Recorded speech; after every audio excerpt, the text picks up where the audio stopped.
Hey, it's Felice, totally awake, and I'm back with another video. If you're new, then welcome. Today, okay, I just came from one of my family members' funeral. That wasn't a Jehovah's Witness. Yeah, rest in peace to my great aunt. Just came from her funeral. But yeah, I am so, and not to throw any shots at anybody else, but I am thankful to not have to be the oddball anymore, you know. May not be the oddball in some cases in the family, you know, but definitely become the black sheep in another part of the family I grew up in. But, you know, this is something as simple as, you know, releasing the balloons in the sky for your family members, and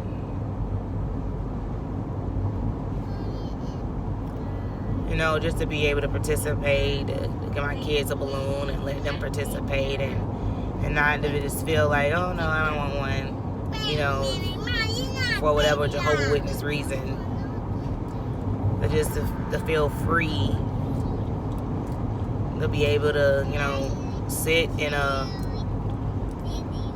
church and, you know, bounce my head and clap my hands to the gospel music that's being played. Even songs that are singing praises to Jehovah, you know, that's name dropping Jehovah. I forgot what that song name was. I don't know. Some people that's more into gospel music may know what song I'm talking about. Man, what song? It was good. It was good.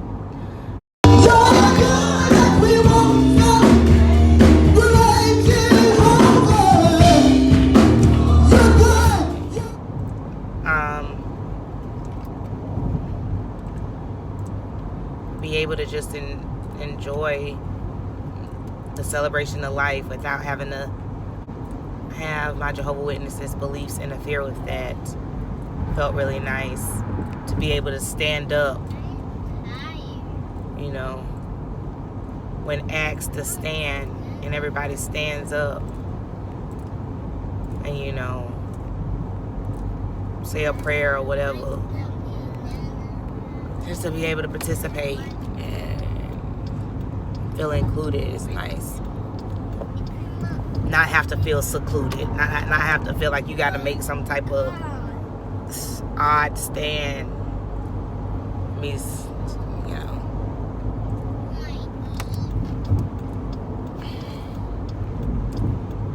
by not being like everybody else, you know, and just participating.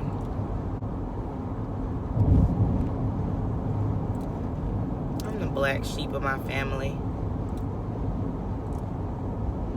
So many other family members would tell me, you know, like, why did I have to say something? I'm sad.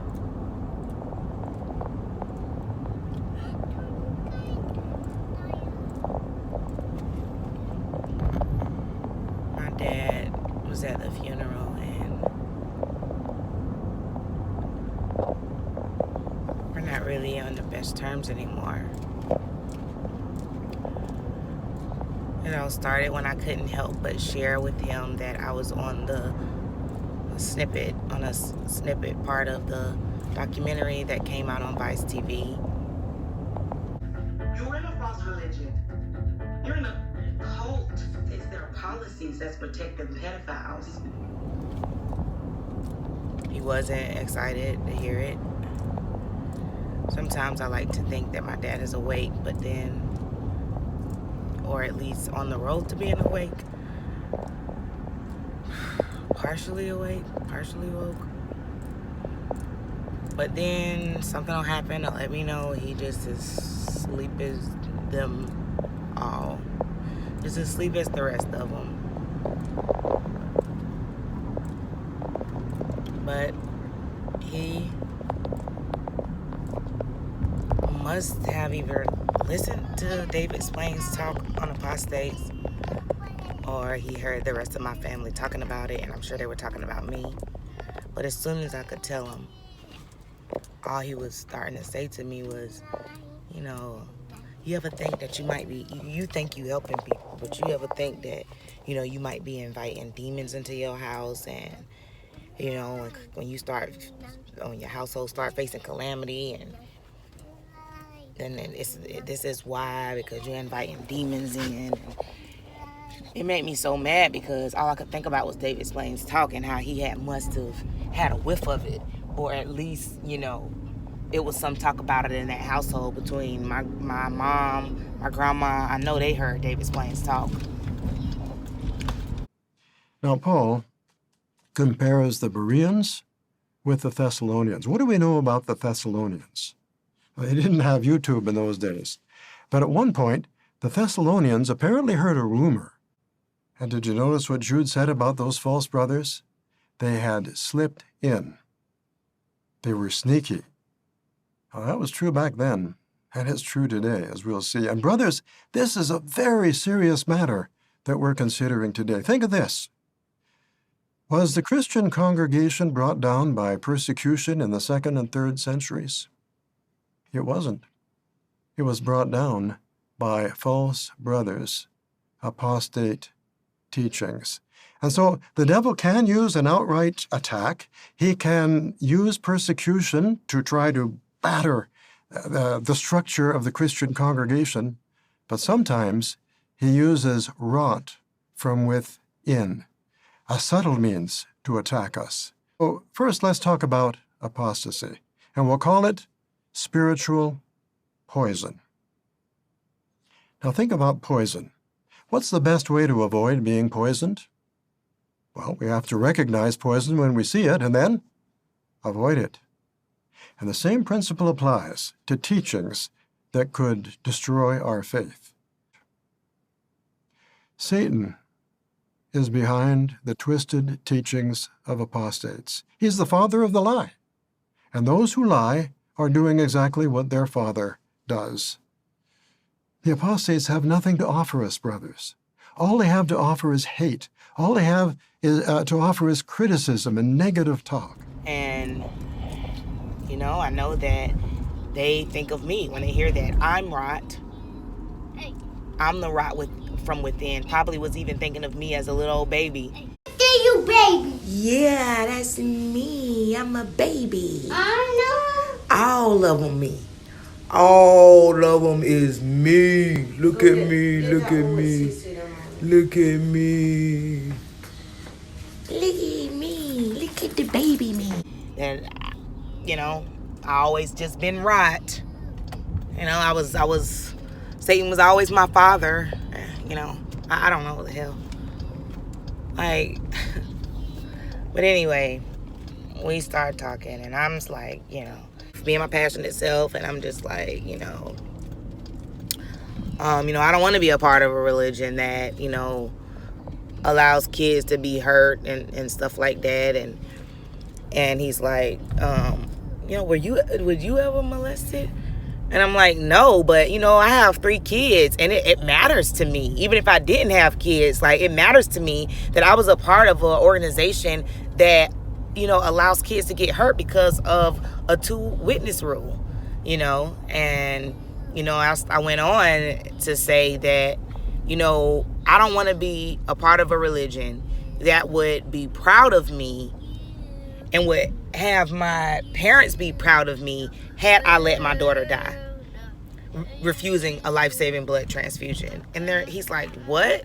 And I repeated myself. I don't want to be a part of a religion that would have been proud of me had I let my daughter die, refusing a life-saving blood transfusion. And so, you know, then we get to the point where I'm saying, and I don't want to be a part of a religion where, you know, I was made to go before a group of men and tell them about my personal, intimate experience. You know, I was forced to do that. You know, and you saying that you wasn't there, you allowed it to happen. You know, he was like, I wasn't there. And I'm like, you know, Daddy, you was there. And he's like, your mama said I wasn't there either. And I couldn't help but say, that's a fucking lie. Y'all are both fucking liars. And then I'm like, okay, let me get off the phone because I'm about to get real mad, start cursing and stuff. So then we get off the phone. So I think he's mad at me because I was cursing at him. I just said that because I got mad.